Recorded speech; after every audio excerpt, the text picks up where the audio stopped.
Bismillahirrahmanirrahim. Assalamualaikum warahmatullahi wabarakatuh. Yang saya hormati ibu-ibu yang hadir di studio, yang saya hormati pemirsa Antv dimanapun Anda berada. Pagi hari ini judul kita yaitu takdir. Kita semua tahu rukun iman ada berapa, Bu? 6. Rukun iman ada 6. Rukun iman yang ke-6 apa? Percaya kepada qada dan qadarnya Allah, baik yang baik maupun yang buruk. Anda silakan lihat surat Al-A'la ayat 1, 2, 3. Sabbihisma rabbikal a'la alladzi khalaqa fasawwa walladzi qaddara fahada. Sucikan nama Tuhanmu yang maha tinggi, kata Allah. Kemudian dialah yang telah menciptakan segala sesuatu dan menyempurnakannya. Kemudian dia berikan ketentuan kadar masing-masing. Jadi kata Allah dalam ayat ini dikatakan kepada kita, Allah itu menyuruh kita menyucikan Allah yang maha tinggi. Makanya kita banyak-banyak bertasbih menyucikan Allah subhanallah. Kemudian dikatakan dalam ayat yang kedua, alladzi khalaqa fasawwa. Allah menciptakan kita manusia. Segala sesuatu yang di alam dunia ini kemudian Allah menyempurnakannya. Ini manusia makhluk yang sempurna. Punya mata bisa melihat, telinga bisa mendengar, mulut bisa berbicara. Apa dalam ayat yang ketiga Allah katakan? Walladzi qaddara fahada. Kemudian Allah pun memberikan takdir, ketetapan kepada manusia. Dan Allah fahada mengarahkan. Apa yang diarahkan oleh Allah kepada kita? Nah ini takdir yang baik maupun yang buruk. Dalam kandungan ibu kita diberikan oleh Allah kepada kita fujuroha wa taqwaha. Fujur itu godaan setan, takwa itu keimanan. Tadi Abdel bilang, kalau gitu mas nggak usah usaha, serahkan sama Allah. Ini takdir, tidak. Kita ini wajib berusaha. Yang namanya rukun iman yang ke-6 itu percaya kepada qada dan qadarnya Allah. Takdir ada 2, Bu. Takdir ilahiyah, takdir ikhtiariyah. Takdir ilahiyah, takdir ketentuan Allah yang tidak bisa dirubah dengan apapun. Takdir ikhtiariyah yang diikhtiarkan, yang diusahakan. Namanya ikhtiar, maksimal nggak ikhtiar kita. Mengenai rukun iman yang nomor 6, mengenai takdir ini, ada 4 faktor yang sangat prinsipil yang harus kita imani. Yang pertama, kita mengimani bahwa Allah mengetahui segala sesuatu yang ada di alam dunia, di langit manapun, dengan ilmu Allah yang abadi dan azali. Manusia punya ilmu sekedarnya, sebentar lupa, diapalin, hilang lagi, apalagi udah pada tua begini.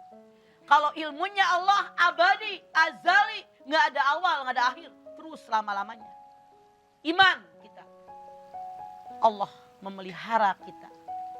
Yang kedua, Allah subhanahu wa ta'ala telah mencatat semua yang ada di alam dunia ini di lauhil mahfud.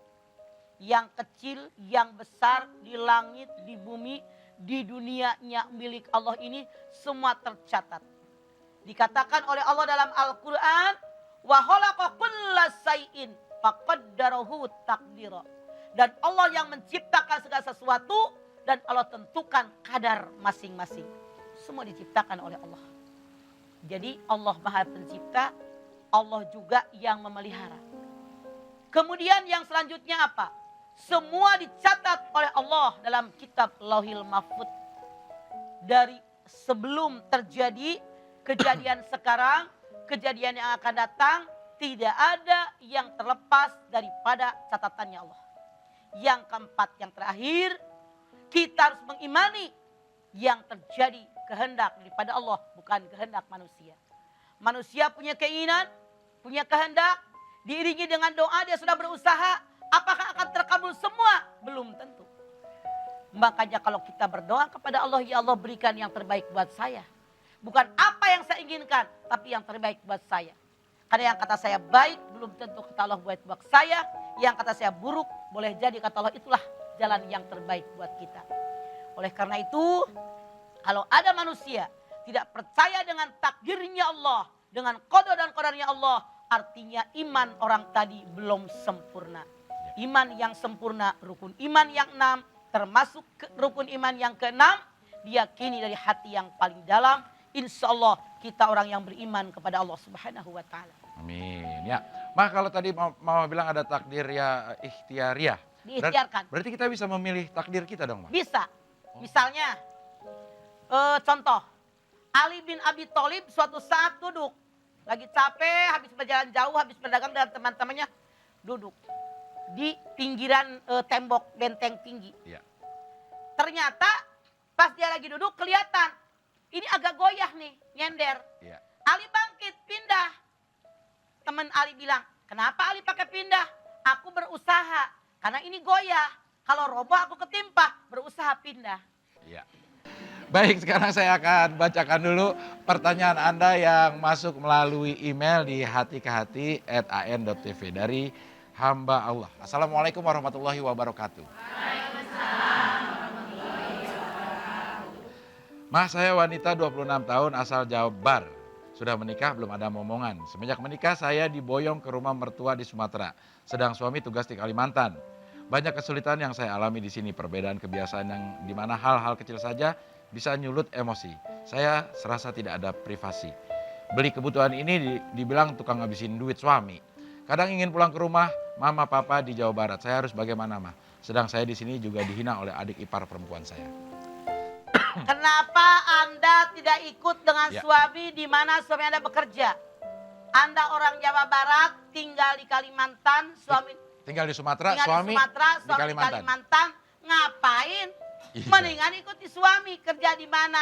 Istilahnya tinggal di bedeng-bedeng juga Anda bahagia dengan suami. Saran saya lebih baik Anda bilang sama suami, saya menikah dengan suami, pengen ngikut suami, bukan pengen mengikut mertua dengan ipar. Kalau suaminya yang nyuruh, Mah, tinggalnya sama orang tua saya aja, saya di Kalimantan. Suami harus punya pengertian. Ya.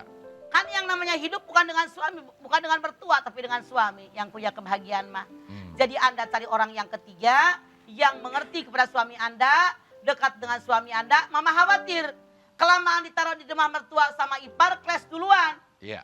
Suami tidak masalah, mertua yang bermasalah dengan ipar. Ini banyak kejadian, hancur rumah tangga, nilai daripada menantu jadi rusak. Yang benar pertama menikah langsung berpisah, dengan mertua berpisah dengan orang tua, hanya berdua dengan suami, itu akan manis kita.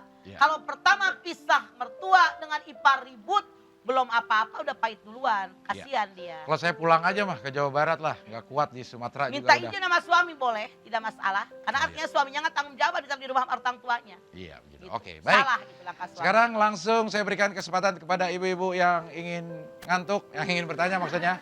Silakan, siapa Bu? Ya, silakan Bu. Mana? Sebentar ya Bu, sebelah sini dulu. Silakan Bu, berdiri. Berdiri boleh Bu? Ya.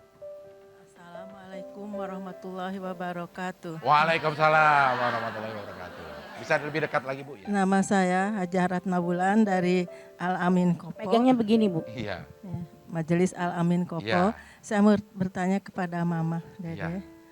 Ma, Ya. apa bedanya takdir dan kodo? Ya. Dan bagaimana kita menyikapi takdir yang baik dan takdir yang buruk agar kita bersyukur kepada Allah Subhanahu wa taala. Ya, Terima Ibu, kasih, Ma. sebentar ya. Ngantuk apa lemes ini ya? Jadi yang namanya kodo dan kodar, kodo itu tata rencana Allah yang bisa dirubah dengan doa, dengan tawakal, dengan ibadah, dengan taqarrub ilallah. Itulah yang disebut dengan takdir ikhtiariah. Qadar atau takdir ilahiyah, tata rencana Allah yang tidak bisa dirubah dengan apapun. Contoh, si A ketabrak angkot B sekian-sekian di depan Antep jam sekian. Itu takdir ilahiyah atau qadar atau takdir. Kodoknya dia itu babak belur.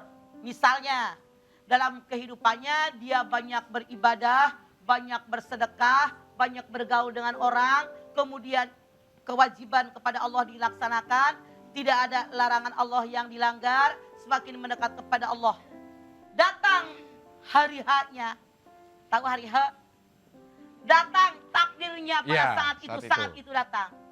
Maka tetap takdir ilahiyahnya berjalan. Ya. Jam sekian, tanggal sekian, dia ketabrak angkot B sekian-sekian di depan Anu, tetap berjalan.